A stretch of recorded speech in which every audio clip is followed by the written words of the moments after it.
10세기 고려 주변에는 발해를 멸망시킨 거란족이 요나라를 세웠으며 중국은 송나라가 통일하며 거대한 세력이 되었습니다. 요나라 입장에서는 송나라가 반가울 리 없었고 거대한 요나라와 송나라 사이는 좋지 않았죠. 고려는 이중 송나라와 친밀한 관계를 맺었습니다. 당연히 이것을 요나라가 좋게 볼 리 없었고 송나라를 없애기 전에 이 고려를 먼저 없애야겠다 생각하며 고려를 침략하게 됩니다. 고려 거란 전쟁의 시작이었죠. 993년 거란이 고려를 침입합니다. 거란의 장군 소선영이 군대를 이끌고 진격해 옵니다. 고려는 위기에 빠졌지만 이때 고려의 서희라는 사람이 소선영과 협상을 해보겠다고 나서죠. 소선영은 송나라와 관계를 끊고 자신들과 친하게 지내라고 말합니다. 이에 서희는 지도를 펼치고 거란과 고려 사이에 이 여진 때문에 자신들이 친해지기 어렵다고 말하며 이 여진을 내쫓은 후 거란과 친하게 지내겠다고 합니다. 전쟁으로 피해를 내고 싶지 않았던 소선영은 이를 받아들이고 군대를 돌려서 돌아가게 됩니다. 이후 고려는 압록강 동쪽 지역에서 여진족을 몰아내고 여기에 강동 6주를 설치하는 성과를 내죠.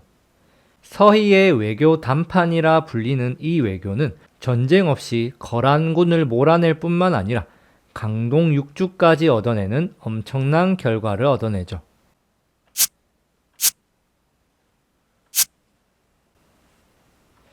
하지만 거란족이 물러갔음에도 고려는 송나라와의 교류를 계속했습니다. 당연히 약속을 지키지 않은 것에 화가 난 거란은 다시 한번 고려를 침략해오죠. 이때가 1010년 거란의 2차 침입이었습니다. 거란의 공격은 매서웠고 고려는 수도인 개경까지 함락당하고 왕이 전라도 나주까지 도망가는 위기를 겪었죠. 고려는 거란에게 이번에 진짜로 송과 관계를 끊을 테니 돌아가달라고 부탁하고 거란을 돌려보냈습니다. 한편 고려의 양규 등은 돌아가는 거란을 공격해 엄청난 피해를 입혔죠.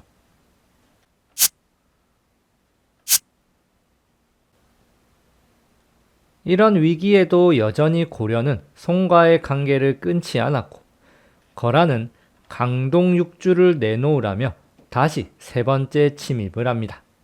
하지만 2차 침입 때 당한 만큼 많은 준비를 해놓은 고려는 거란에 맞섰으며 강감찬 장군이 이끄는 고려군이 귀주 대첩에서 승리하며 거란군을 크게 격파합니다. 이 이후 고려는 북쪽의 오랑캐를 막고자 국경에 천리장성을 쌓아 나라를 지켜나갔습니다.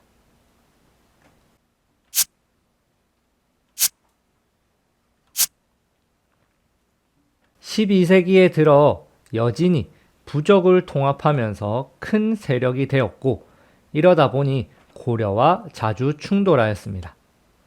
말을 타고 싸우는 여진족에 대항하기 위해 고려는 윤관의 건의에 따라 말을 타고 싸우는 별무반을 만듭니다.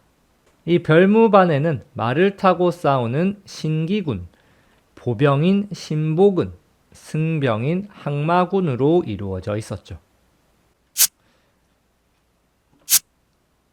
이 강력한 별무반을 통해서 고려는 여진을 공격하고 9개의 성을 쌓는데 이곳을 동북구성이라고 하죠. 여진은 빼앗긴 땅을 찾고자 이 동북구성을 돌려달라며 고려를 계속 공격했는데 이 동북구성을 지키기 어렵다고 판단한 고려는 여진에게 조공을 바치면 이 동북구성을 돌려주겠다고 약속합니다. 그러면서 동북구성을 돌려주게 되죠. 이후 여진의 힘이 더욱 커져서 금나라를 세우기에 이르렀고 이 금나라는 옆쪽에 거란까지 멸망시킵니다. 거대한 힘을 가지게 된 금나라가 고려에게 군주와 신하의 관계인 군신관계를 요구합니다. 고려가 금나라의 신하가 되면 오히려 고려가 금나라에게 조공을 바쳐야 되는 신세가 되는 것이죠. 고려 내부에서는 많은 반대가 있었지만 당시 고려의 최고 권력자인 이자겸은 자신의 권력을 유지하기 위해 이를 받아들이죠. 고려는 금나라의 신하의 나라가 돼버린 것이죠.